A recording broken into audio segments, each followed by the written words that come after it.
Hello there. How about a little bit more Christmas? Yeah, good, because that's what we got. I'm Whitney with Crafty Thoughts and Whatnots, and I can't wait to share with you what we've done in the craft room. So, we're going to start with this cute little frame here now. Apparently, I found this in my stash. I had to have taken a canvas off of this because look at these lovely little staple marks in it. It's got some scars, but it's okay. We're going to add more to it. We're just going to cover up all the damage and then, cause more. But anyways, what we're doing is we're going to take the hardware off the inside of the frame and put that on the back of it. And long story short, it ends up not hanging correctly with this hardware, so it needs to have some other type of hanger if you want to hang it. Now, what I'm going to do is I'm going to take this oak gel stain that I get off of Amazon, and I am going to put that all over this frame. Now, it went on very easy. It went on, the wood, it's a nicer wood, so I'm guaranteeing that this was not a Dollar Tree frame at all. It also didn't have the same type of hardware. So this is just a frame that I took the canvas off of. Again, I don't remember doing it, but at some point I had a frame with a canvas on it, took the canvas off, staining the wood. Now, a lot of times you can get some better frames, maybe at Hobby Lobby or Michael's. This was probably, honestly, I couldn't tell you where I got this. This was just a one-off thing that I got the picture on, and apparently I took the canvas off, so any hoodle. Make sure you put the stain all around it. Now, I did forget during the video to put it on the outside. You'll see a couple times here, you'll see that there's no stain on the outside of the frame. I did go back and do that post-haste after I took pictures. I was like, oh, Whitney, look what you did. Now, so that aside, the whole frame has been stained. Now, this is some webbing that I got from burlap.com. Hold on, burlapfabric.com. Oh my goodness. I will try linking it in the description below. I can't remember exactly the name of it off the top of my head. Now, I bought this a couple years ago. It was not cheap, and the shipping was also not cheap, but it was worth it because this is very farmhouse, and I love this stuff, and I've had it for some time. Now, I'm cutting strips here because I wanted to do like a basket weave type deal, and for some reason, when I put these down, I'm trying to just find the center.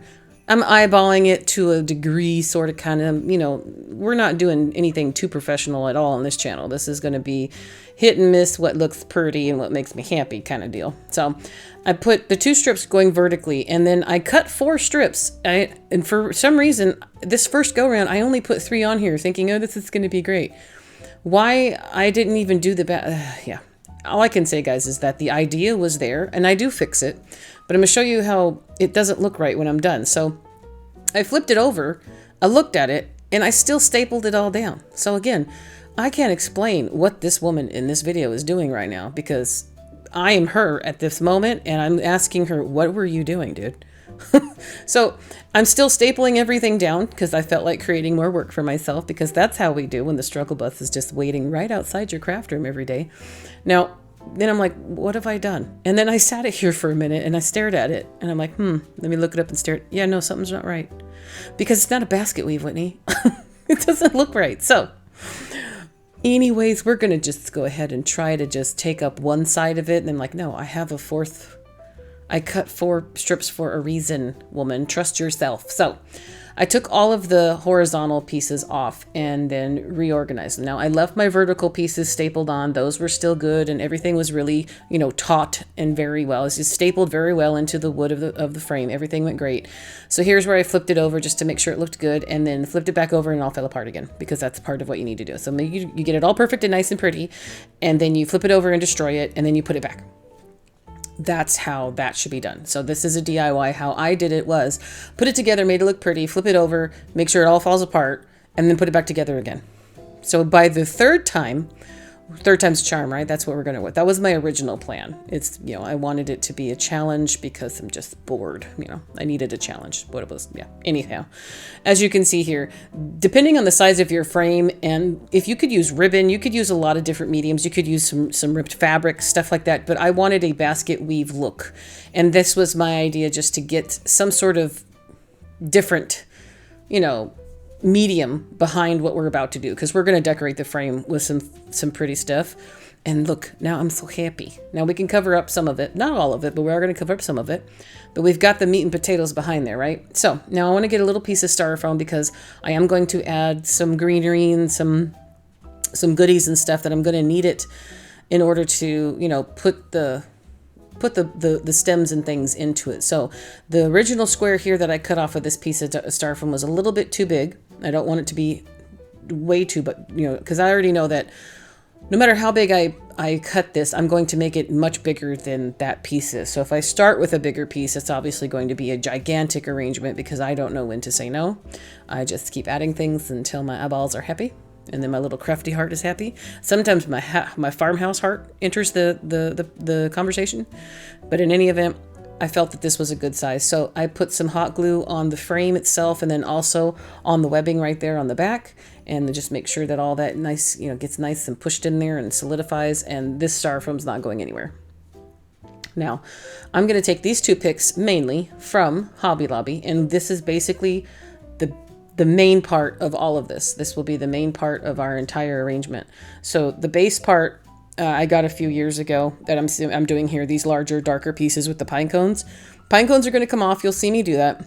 I did speed up a lot of this because a lot of it is just placement and how it feels in the moment. There's no rhyme or reason as to how I arrange things. This is also where my happiness is. I love making arrangements. I love putting things together, greeneries, flowers, stuff like that. But sometimes if I left this literally in here the way it was, this video would be super long. So if it's not your jam when things are sped up, you can still take this. You can control things through YouTube. There's a little, there's some controls at the bottom of your screen there that you can, slow down the video if you want to. But again, I wanted you to see everything that happened. So I'm taking these and I'm just kind of layering them together. I wanted the pic that you see there on the left side of the screen. I wanted the majority of that lighter green to be on top. For some reason, that is my favorite pick this year. I got those this year at Hobby Lobby and I couldn't be happier with them, but I did want to get at least 2 different kinds of greenery layered together in the arrangement, and us getting happy. So everything's getting a little layered. Now we're going to go to my stash. I bought this at Michael's. Oh, no, this is Hobby Lobby. I bought this at Hobby Lobby years ago. So again, a lot of times I don't know if you'll be able to duplicate these things because I have a lot of old items in my stash. So find something that is in your aesthetic or your theme or your colors or however you're doing your Christmas this year, or even just basically for, after Christmas or whatever your holiday is. I chose this fuzzy red with these white snowflakes. It's not like a t-shirt material. Then of course I'm pulling the jute out and then I smack my camera because that's always fun, right? I'm going to use the jute here to just tie this ribbon together. Now the ribbon is wire edged, but it wasn't very stiff at all. So I didn't really need to use a lot of force on this one. It was almost like a t-shirt material, kind of like a cottony. I don't know. It gave a good feel, a good farmhouse, homey, cozy feel that I was loving. It looked really great. And it worked well with the texture of the webbing that's in the back of the frame and exactly what I was going for this particular piece. I'm very, very happy with how all of this turned out.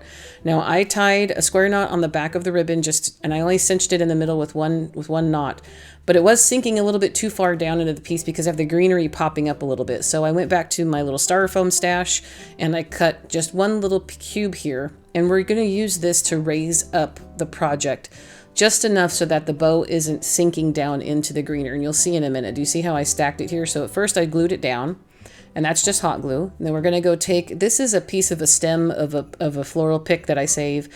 I save a lot of them if they have really good wires inside of them. And I'm going to do this trick like I've seen them do with when they're making cakes and stuff.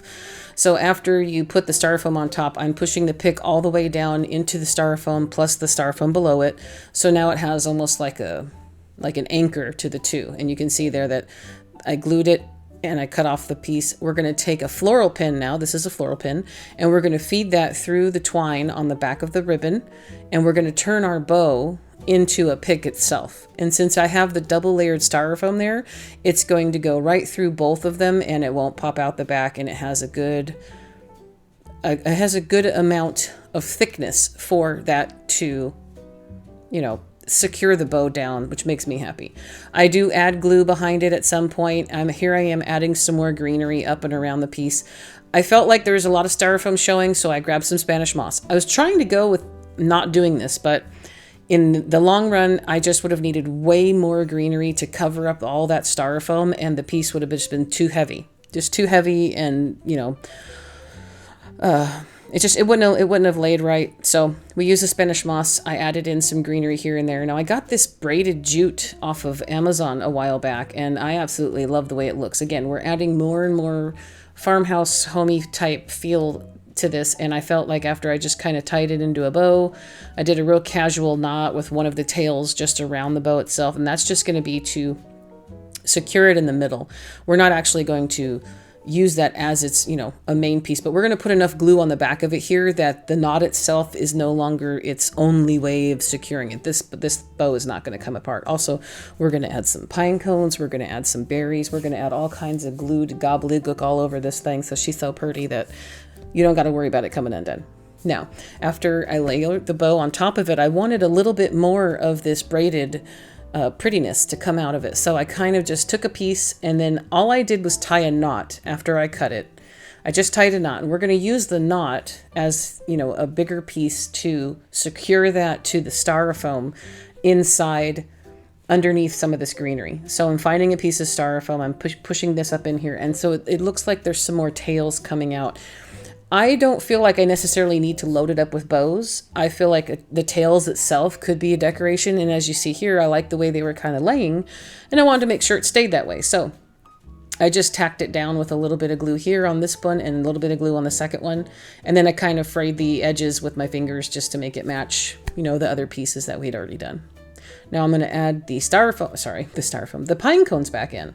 I ended up cutting those off at some point. You probably saw that. I did speed that up, but still I cut them off, and now I'm putting them back where I want them to be, because I did like that little bit of depth. Now normally I would have preferred a third one, but I didn't have it because I don't have another one of these picks. So, and all the pine cones I have are tiny, but you will see me add those in.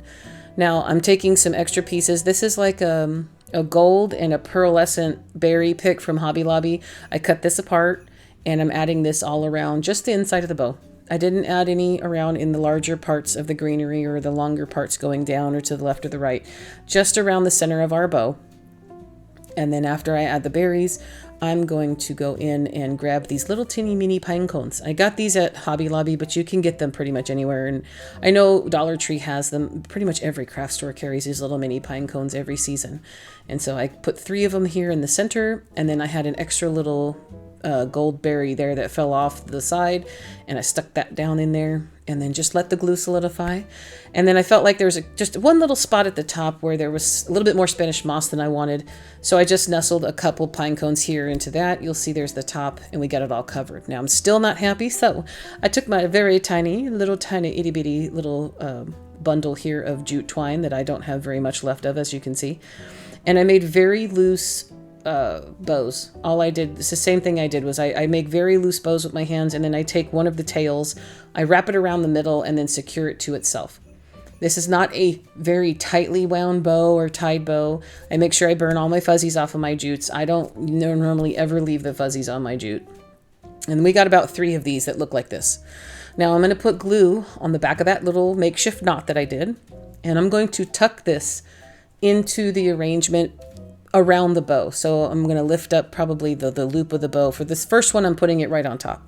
The other 2 I'm going to add on either side just to add some more, you know, this one I made super big and loopy, and I'm going to tuck that in on the left. I'm going to tuck one in on the right, and you'll see it just adds extra tails and loops coming out of it. It's very pretty. You can do this exact same thing with ribbon. You don't necessarily have to do it with a twine. You can use some very thin satin ribbons if you're going with a more, you know, Victorian look, if you're going with a more, you know, elegant look, or even feminine, or whatever your aesthetic is. You can do this exact same technique with any other type of ribbon, and it's very, very pretty. I wanted extra loops, and I wanted extra tails, and that's where I left it. I loved it after that point. I thought maybe I'd put some more berries in it, but I said no, don't touch it, Whitney, leave it alone. Now again, you can see here the frame. I can't believe I completely forgot to stain the outside of the frame. So ignore that, because it has been stained, and it is a nice even stain throughout the full frame, and it looks so pretty. It's also very nice when I have this standing up against the wall for the backdrop of maybe whatever you have on a shelf as a shelf sitter, or behind a tier tray situation type deal.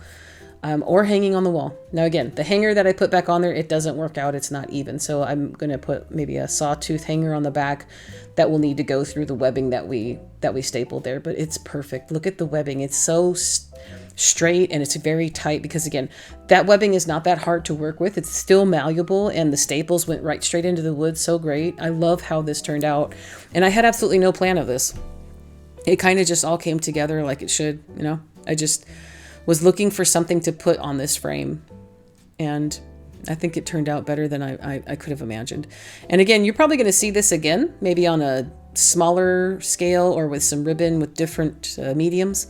I will probably be making this very soon, maybe in another video coming up in January for a different feel or a different aesthetic. But tell me what your thoughts are. Tell me what you like about this particularly. And would you make one?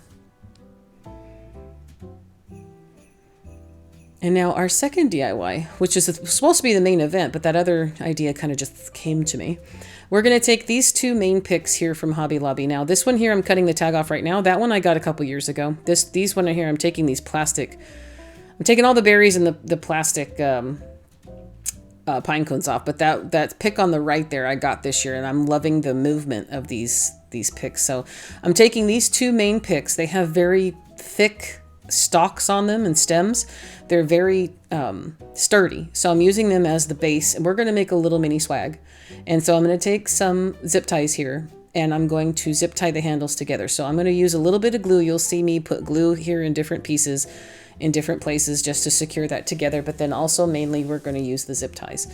So where you can get glue in there and it's not kind of just, you know, seeping everywhere, this kind of came out just a little bit, but it's still securing it. I just rubbed it off, and we're going to put a zip tie here. We're also going to cover the handle, so don't worry that, you know, that's getting a little goopy or there's too much glue here or there. And then I did put one zip tie towards the middle just to make sure that they stay together, you know, and happily.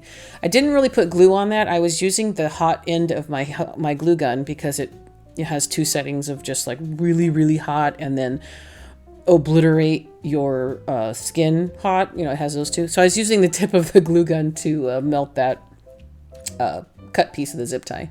Now for these, that first one I put down, that was Amazon. This one here that I'm shaking is Hobby Lobby. And then these it's not baby's breath, it's lamb's ear. Those lamb's ears also Amazon.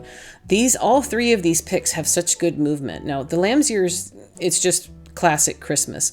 But the longer pieces that I got here, the darker green I'm putting in now, came from Amazon, and I got a good decent amount. Again, all these Amazon things are listed in my shop. There is a link in the description and the pinned comment if you want to take a peek. Every little bit helps, so if you do use my Amazon link, I do get a small commission off of anything you buy. You don't necessarily have to buy my items that I have in the shop. You can just use the link and purchase your own items, and I still get a small commission off of anything that you may spend. So again, every little bit helps, and you never know how much you're helping someone even when you don't know it. So take a peek at that. Now I'm adding this in here. Now this is like a juniper type tree. I love this. My grandmother had these trees in her yard and they smelled so great all the time. They had pretty little blueberries on them. Now I had to add this in just for another pop of texture. I love mixing greenery. Love it. Whether it goes together or not, I love mixing it. And now here, this is my favorite technique for hiding the handle or to create a hanger on a swag, whether it's a small swag like this one or a large one. So I take the rope you see here and I'm running it around the top. I create a loop at the top and then glue it down the opposite side.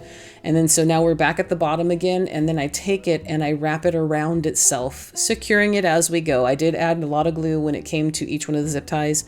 And then here towards the top, I added a decent amount of glue. And then I wait and I pause in between, you'll see, to let the glue kind of solidify, that we just move around too much. And then when I get to the top on the very end, I cut it on the back and I secure it with some more glue on the back of the project. And that basically is all she wrote. I've done this with the white glue, with white rope, with different mediums. Mostly they've always been Dollar Tree because you can get that nautical rope fairly cheap. I haven't seen it for a minute, but I also actually haven't specifically went to look for any, but I did just finally use the last one I had in my stash. So I may be having to go to I may have to go take a trip to the Dollar Tree soon. Now, we're going to add some bows. So you see there's a big gap there at the top. Now I'm going to take this red burlap. I have had this. I got this at Hobby Lobby years ago.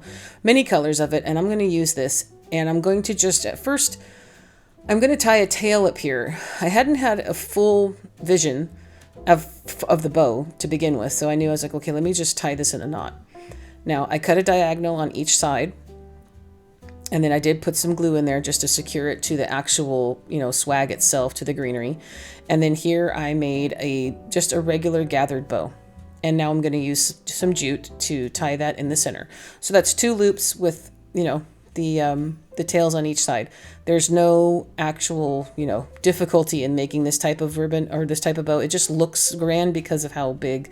It's a 6-inch wide burlap, so it does look big. Now, the jute that I used to secure the burlap bow in the middle, we're going to use that to tie it onto our swag, but then also I am securing it with glue. I put on glue on the front, then I glued down the twine after we tied it to the back, so this bow's not coming off. This is a permanent fixture. And then I did leave this sped up, and the only reason why I'm telling you this is because I did a lot of messing around and fussing with a lot of the stems, and I'm just going to let you see all of it. I didn't want to cut it out. So our other part of our ribbon here, this is from craftoutlet.com. This was a purchase I got so long ago I really couldn't tell you. Now, what I hadn't thought about was that this ribbon has a very pretty buffalo check, fabric pattern on it with the moose, the trees, and the bears. But it became a little bit of a problem when I went to go make a bow because it faces one way, and I didn't want half of the bow to be upside down.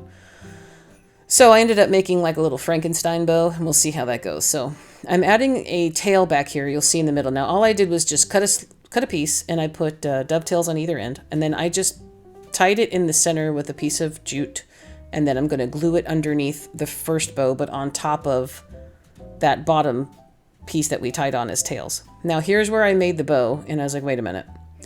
I put a zip tie, or I tied it with the jute, and then I'm looking at it after I put it down here, and I was like, hold on. One side is upside down because of the way the ribbon is. So I cut it apart, and I was just trying to figure out how I can make this so that I can twist it in a certain way, but there isn't a way to twist it. There really isn't, and then it will be backwards or inside out. So I ended up having to just make 2 separate loops with one tail. So you'll see me in a second. I will cut the back of this piece off, and that's secured with a piece of jute there. Or actually, I think I used a zip tie. Yeah, I used some zip ties for this, and then we're going to end up tying these things and gluing these together and securing them together once we're done. So there's one tail. And now for this one, I had to go a little bit backwards. First, I cut the tail thinking that I was going to need to do it, but then I needed to cut it the opposite direction. So I need to cut this piece flat, gather it there. If you see, I'm not sure if I'm even making sense. And I'll show you in a second exactly how I had to do it. But all you have to do is, if you have an issue like this, just pay attention to the pattern of the ribbon or the pattern of your fabric or whatever you're using, and make sure they're facing the proper way. So I'll show you in a second. This is what we're getting. So we have the bow look, but it's basically made up of 2 loops. So here's a loop and a tail and a loop and a tail, and you can see that together I had them facing the right way so that both of them are facing upright. Because again, if we had just tied it with the ribbon as it was, half of that ribbon would be upside down. And if it bothers you, then you're in the same boat with me, because it would definitely bother me. So this is why we did it this way. If it doesn't bother you, then by all means, please go about your business and just tie your bow the way you like. And inevitably somebody will be like, oh, that's upside down. And I've noticed that before. I'm like, oh my gosh, it has words on it. Merry Christmas is upside down. So I just want to make sure it's not upside down and it's purty. It makes me happy. So we have a little bit of a Frankenstein bow, but that's how we get that done. If you have any other ideas, or if you have another way you've done this in the past, please leave me comments and let me know how you've gone about that, or how crazy it drove you, because this was a little bit of a stretch for me. And then I was like, well, great, now my video is going to be like an hour and a half long because this ribbon's upside down. But I had to have that buffalo check in there. It was just drawing me in with the black and white, and the burlap was perfect with the red. So this is what we did. It is what it is, and that's how we did it. Now I'm layering in all the berries I cut off of the picks we used. At first I didn't think I would use them because they're a little bit of a plasticky look, but they look great. They look great with all the textures of the greenery. You don't focus on any of that. There's no styrofoam showing. They're still very good quality. And I just kind of layered them in as I chose. So the bigger berries are in the middle, and then the smaller berries are accented around the outside. Makes me happy. And then now I felt like I needed a little bit more lamb's ear. So I'm layering these pieces in. And then eventually, when we get to it, I felt like I needed something else in the middle. It was just missing something. So I go, okay, let me just put this big fluffy piece of lamb's hair here in the middle and see if that does it. Now it's pretty. I added a little bit more of my Amazon greenery here. thinking that I would just, just layer this all in and be good with it. But I still needed something. It still was calling, like there's a little missing empty piece here that just needs to be filled. So I went to my stash and I found a beautiful little paper mache heart. Star. Let's just completely make up words, Whitney. I found this paper mache star. I have lots of these. I believe I got them for probably 98 cents or something. I got these at Michael's years and years ago. And they come in handy a lot for 4th of July as well. Anything else you might need a star for. I left it as is. I did not paint it. I didn't distress it. I like it the way it looks. It looks good with the burlap and with the, the rope that we use, the other natural textures. So I just glued up the bottom part of it, and I could see where it was going to touch the greenery, where it was going to touch a lot of our, materials we already have in there. Held that down for a minute, and that's all she wrote. I did maybe mess around and you'll see me here fussing with the leaves and bending some of the greenery branches just to make things where you're adjusting the bow, just doing all that little fussy work. That's the fun part. And then there she's wrote. Now, this is supposed to be a mini swag. This is a very decent size. This would be great on a front door. It really would be a good wreath alternative. This would look great on a pantry, in a kitchen, anywhere you have a small little place that you want to put some accents for Christmas. I think it looks great. It also looks good just laying flat on a table. You could kind of prop it up against a bowl or something, and it would look good that way too. But it hangs perfectly. I love all the little details, and I love the layered look of all that greenery, and the handles work out so well. Tell me your thoughts. I love how this came together. I love the way they look. I have made one. I made one last year. It looks a little bit different. It is much smaller, the one I made last year. This one turned out a bit fluffier, a little bit bigger, but by any means, it's still not a large swag. Now, these two girls are for sale on my coffee page, so you have to take a look at it. The measurements are in there as well, so you can see exactly what they are. And then let me know what you think. Do you like it? Would you done anything different? Would you have done something? Are you going to try to do something like this? If so, let me know. And if you ever do duplicate anything, please send me pictures on Instagram. I love to see the things you guys make. You guys are all so wonderfully talented, and I love that you share that with me. I love that. Now, I think this turned out great. The red in there matches the berries. It makes me so happy. It's very festive, very warm, and very farmhouse. Now, that's all I did for this video, and that's I do have a coffee page, so if you like my videos or you feel like you've learned something new and you like my jibber jabber, you can place a donation here, and then also my DIYs are for sale, so please check that out. Never required, always appreciated. And with all that being said, guys, I love you more than I can possibly say in words. Mini hugs, happy crafting, and I'll see you in the next video. I have a few more. We'll see if Christmas is still in the books, you guys. I'm not sure if that's what we're doing for timing, but there will be more videos. And that's it for now.